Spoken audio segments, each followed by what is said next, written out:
Nagaan araarriif jaalalli waaqayyoo haala bakka golaa fi kallattii isin jirtanitti nagaan waaqayyoo hunduma keessaniif baay'atu YouTube chaanaalii koo jalatti kan argamtan hunduma keessaniif nagaan Kiristoos haa ta'u akkam jirtu nagaa keessanii galanni waaqayyoof haa ta'u anis obboleettiin keessan nagaadha isa nagaan of kennee gooftaa keenyaaf galanni guddaan haa ta'u gargaarsa waaqayyootiin eegamne jiraanne har'a geenye kanaaf gooftaan hunduma keessan lafa isin jirtanitti gooftaan isin haa eebbisu eebbifamaa isiniin jechuun jaalladha akkasumas immoo guyyaa irraa yaadaaf dhaamsa tokkodhaaf akkasuma gorsa kanan qabadhee isiniif dhufe jechuudha kanaatiif utuu gara kanaatti hin darbiini maatii naa taatanii kan jirtan gooftaan guddaa isin haa eebbisu eebbifamaa isiniin jechuun jaalladha akkasumas immoo warroonni maatii naa taane YouTube chaanaliin kun akkuma beektan haaraadha jechuudha kanaaf subscribe gochuun maatii naa taane jajjabeessaan isiniin jechuun jaalladha akkasuma laayikii keessanii fi koomentii keessaniin yaada qabdan koomentii jalatti naa barreessuu ni dandeessu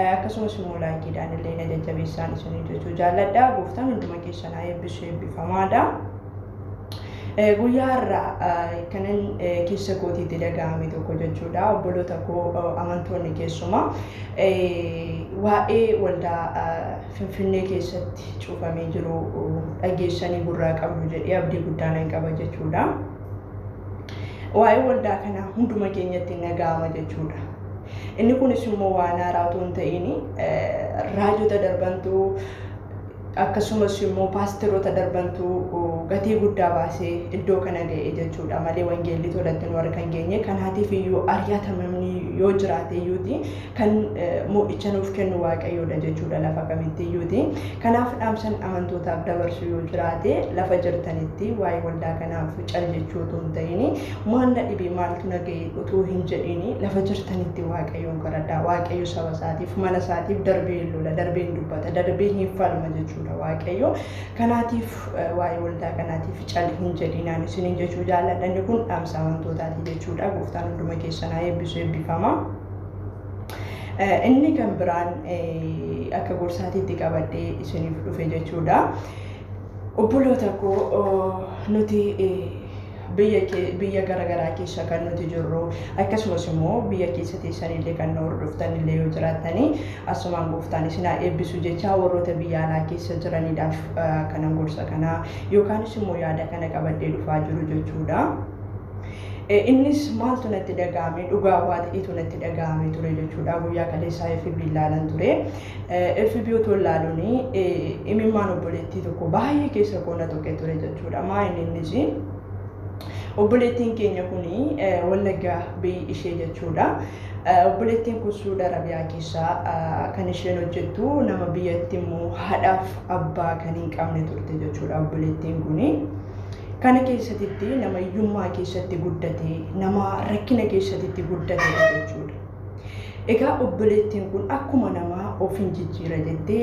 naaf darba jettee kan isheen manaa baate jechuudha gaafa manaa baatu manni isheen keessa hojjettu sun jechuudha yookaan manni isheen itti qacaramte suni dhukkubsattuu nama waggaa dheeraadhaaf mana isheen keessa jirtu sana keessa kan jiru jechuudha dhukkubsattuudha maadaamii sun jette achiin booddeetitti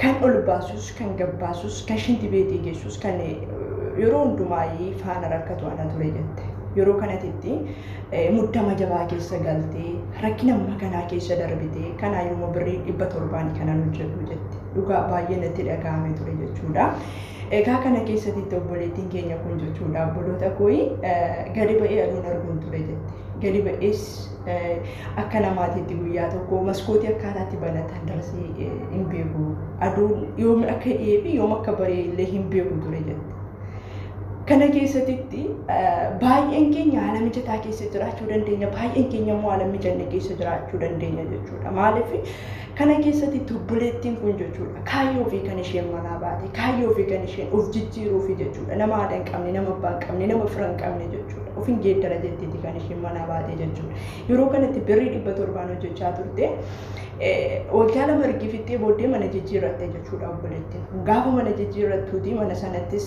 kanumarra kan wayyaa hin qabnedha jechuudha achiin booddeetitti akka carraa ta'ee jette maadaamiin koo bilbila naa biti jedhee kadhadhee bilbila naa bittee jette bilbila gaafa naa bittuuti yeroo kanatti jechuudha maadaam ishee kadhattee maadaam ishee bilbila bitteefi jechuudha. Gaafa maadaam ishee bilbila bittuu fi himuudhaan namaa wal barte jechuudha. Himuun gaafa banattu tokko dhufee haayinaan jedhee jette. Mucaan kun nama hiriyaa qabu biyyarraati jechuudha.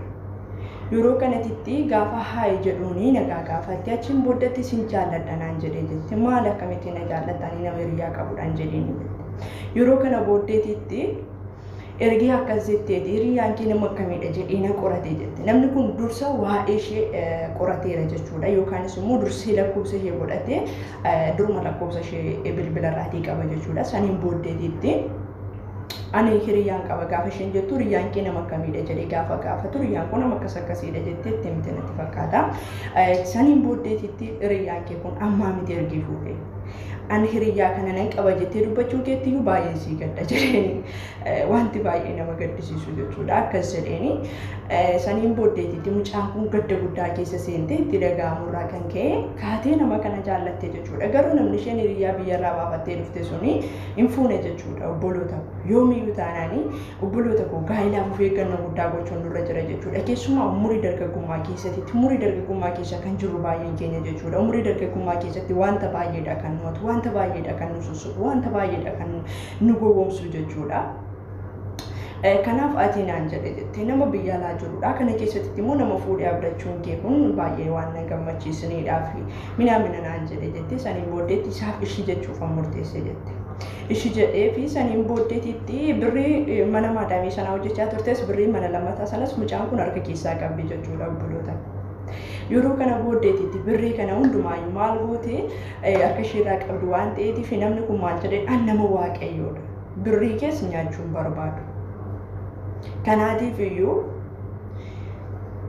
na jaalladhu jedheeni jechuudha. Ergi jaallattee booddeeti lafa argeen jira waan ta'eeti. Lafa nuun bita yoo birriin ishee harka jiraate natti kenni naan jedhee jette. Yeroo kanatti jireenya waan ta'eetiif itti fakkaate jechuudha. Keessumaa warra waa'ee waaqayyoo da'eeffatanii hojjetanidha. Warra maqaa wangeelaa gaaddiddeeffatanii dhaloota biyya ormaa keessatti dhiiga boosisaa jiraniif guyyaa tokko waaqayyo hin farada dhugaa.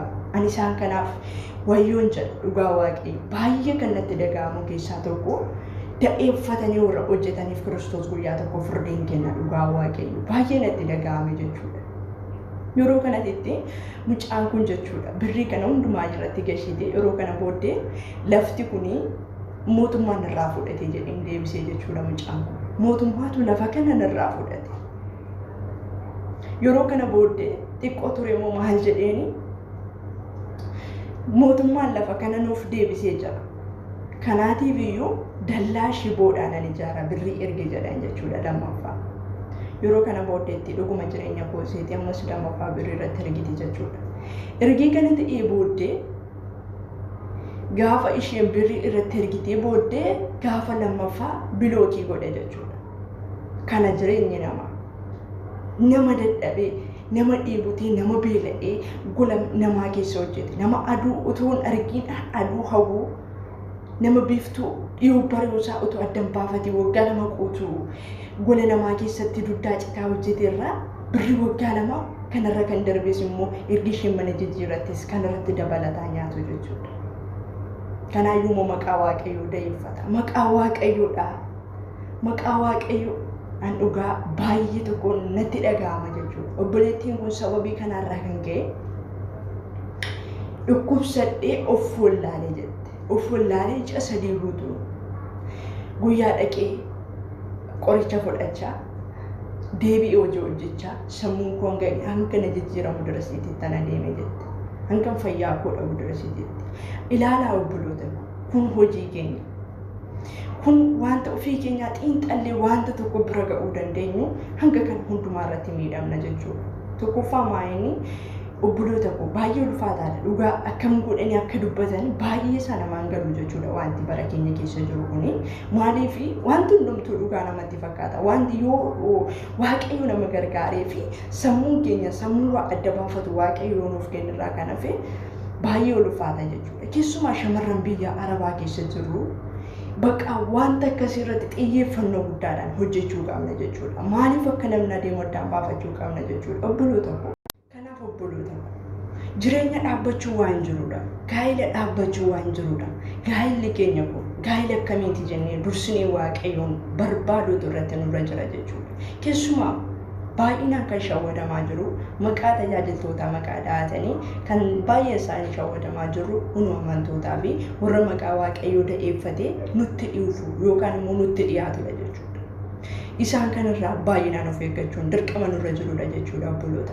Kanaatiif gaafa kana keessa seennu tokkoffaa dadhabbii keenyaan miidhama, inni lammaffaa sammuu keenya saayikoloojii keenyaan miidhamna jechuudha. Kanaatiif waan hundumaa keessatti dursinee of eeggannoo guddaa gochuutu nurra jira jechuudha. Namichi kun tokkoffaa jireenya obboleettii kanaa diige jechuudha. Gaa'ila isheen qabdu, gaa'ila dhugaa hangarraatiitti mucaan sun hin fuune kan jettu jechuudha mucaan kuni. Yeroo kana booddeetitti gaa'ila ishee diigee ka'ee saniin booddeetti immoo dadhabbii ishee waggaa lamaa olii harkaa nyaatee lammaffaa sammuu ishee miidhe jechuudha. Bu'aan inni buuseefi kanadha jechuudha. Kanaaf adaraa keessan lafa jirtanitti of eeggannoo guddaa godhannaa. Hamma beeknutti wal baqa hiriyyaan qaba yoo ta'e hiriyyaa kootiin akkasidha jedhee ittiin mari'adhe hiriyyaan koo sun yaada anarra caalaa qabdi tarii jechuudha. Isheen gorsitee irraa na deebisuu dandeessi. Bara keenya keessatti illee namni gorsee wal deebisuu hin jiru jechuudha. Baay'ee gorsanii wal deebisuun irra nama allayyaatti adeemi jechuutu irra salphata jechuudha. Kanaaf bara keenya keessatti namni gorsee nama deebisuu irra allayyaatti adeemi namaan jedha jechuudha. Kanaatiif obboloota waan goon hundumaatti, waan hojjennu hundumaatti, waan dubbannu hundumaatti dursinee of madaaluu qabna jechuudha. Dursinee karaa keenya waaqayyotti kennuu qabna jechuudha. Keessumaa bara keenya keessatti dhugaa wanti baay'ee nama gaddisiisu wal sobuuf wal shawwaduutu baay'ate jechuudha. Baay'ee wal sobu, baay'ee wal shawwadu, utuu hiriyyaadha jedhanii abdatanii, utuu bara keenya keessaa nama miti jechuudha. Amma fakkeenyaaf harki keenya kuni jechuudha dhugaadha. Harki keenya kuni kan harki keenya mirgaa hiixatee kaa'ee harki keenya bitaa hin fuudhaa jennee baratti shakkinu jechuudha. Nama miti. Bara akkasii keessa kan nuti jiru. Kanaatiif of eeggannoo guddaa godhaa. Dadhabdanii kaatanii dadhabbii keessan balleessaa. Inni lammaffaa sammuu keessan miidhaa, saayikoloojii keessan miidhaa. Obboloota koo wanta hin taane keessatti hin kufiina. Tokkoffaa waaqayyoon duratti wanta nama gammachiisne, inni lammaffaa nama duratti wanta nama gammachiisne. Kanaaf isa kanarraa guddaa of eeggannaa, of wal gorsina. Bakka hiriyaa qabnu hiriyaa shamarranii haa ta'u, hiriyaa dhiiraa haa ta'u, wanti kun akkasidha jennee hanga ta'etti illee wal gaafachuun otoo ta'e baay'ee gaarii ture jechuudha. Garuu bara keenya keessatti yoo namni nama gorseeyyuu waan hamaa nama gorse wayii, namni gaarummaa nama gorseeyyuu akka waan hamaa nama gorseetiitti kan inni fudhatamu. Inni hamaa nama gorse immoo akka waan qajeelaa nama gorseetiitti kan inni fudhatamu jechuudha. Kanaatiif obboloota koo lafa jirtanitti of eeggannoo guddaa taasisaan isiniin jedha.